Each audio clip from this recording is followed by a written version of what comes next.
Hello friends, सादा जय श्री कृष्ण कविता के 56 भोग में आप सभी का बहुत बहुत स्वागत है।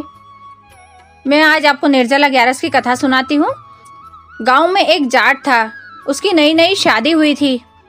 पत्नी उसकी मायके गई हुई थी। बहुत दिनों के बाद जाट अपनी पत्नी को लेने के लिए उसके मायके गया। मायके में रास्ते में जाते हुए एक गाय उसे दलदल के बीच में धंसी हुई दिखी। वहां उसे उस गाय ने बोला कि हे प्रभु, आप यहाँ से गुजर रहे हैं तो आप मुझे इस दलदल से निकालें। उस जाट ने उसे मना कर दिया। गौ माता बोली, हे जाट, अगर तू मुझे यहाँ से नहीं निकालेगा तो मैं तुझे श्राप दे दूंगी, क्योंकि आज निर्जला ग्यारस है। तो जाट बोला कि मैं तुम्हें नहीं निकाल सकता। अगर तुम्हें मैं निकालूंगा तो मेरे कपड़े गंदे हो जाएंगे। यह सुनकर गौ माता बहुत दुखी हुई और उसे श्राप दिया कि तू कल ही गधा बन जाएगा।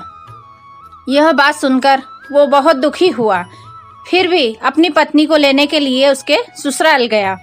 वहां गया, ससुर जी से बोला कि मैं आज अपनी पत्नी को लेने आया हूँ। ससुर जी ने बोला कि आज नहीं, आप कल ले जाइए। दामाद जी बोले, नहीं, मैं आज ही लेकर जाऊंगा। बहुत जिद करने के बाद उसने उसके ससुर की बात नहीं मानी। तो ससुर ने अपनी बेटी को बोला। बेटी ने भी दामाद को बहुत रोकने की कोशिश की। उसके बाद उसकी पत्नी बोली कि ऐसी क्या बात हो गई कि आज आप जाने की इतनी जिद कर रहे हो, क्यों ना हम कल ही चले। उसने बोला, मुझे एक गौ माता ने श्राप दिया है कि मैं अगले दिन गधा बन जाऊंगा। पत्नी बोली, ठीक है, मैं आपकी बात मान लेती हूँ, आपके साथ ही चलती हूँ। उसने अपने पिता से कहा कि मैं आज ही ससुराल जा रही हूँ पिताजी। वहां उसको विदा करके उसके पिता ने उसे ससुराल भेज दिया। ससुराल गई। अगले दिन उसके पति को गधा बने हुए उसने देखा। अगले ही दिन उसके पति ने गधे का रूप धारण कर लिया। यह देखकर पत्नी बहुत दुखी हुई। फिर उसने बोला कि अब कैसे परिवार चलेगा। वो मजदूरी करने लगी। गधा बोला, मैं भी साथ में ही चलूंगा। वहां गया तो मालिक बोला, बेटी, यहाँ पर तुम इस गधे को क्यों लेकर आई हो? वो बोली, ये गधा नहीं, मेरा पति है। तो ऐसा क्यों, ये तुम्हारा पति गधा क्यों है? उसने बोला कि इन्हें एक गौ माता ने श्राप दिया है, तो इसका उपाय बताइए। उन्होंने बोला, ठीक है बेटी, मैं आपको इसका उपाय बताता हूँ।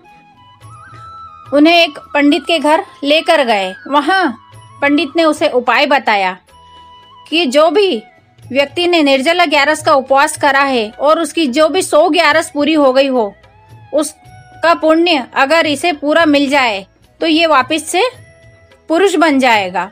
वहां उसने नगर में पूरे ढिंडोरा पिटवाया।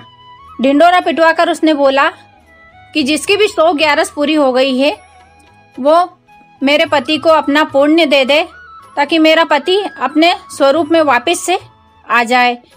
यह सुनकर बहुत लोगों से तलाश की, लेकिन किसी ने भी 100 ग्यारस नहीं की। फिर एक बुढ़िया आई वहां गांव में। उसने 100 ग्यारस करी हुई थी। पहले तो उस बुढ़िया ने मना कर दिया, लेकिन फिर पत्नी को ऐसे व्याकुल होते हुए देखा तो वह बहुत दुखी हुई।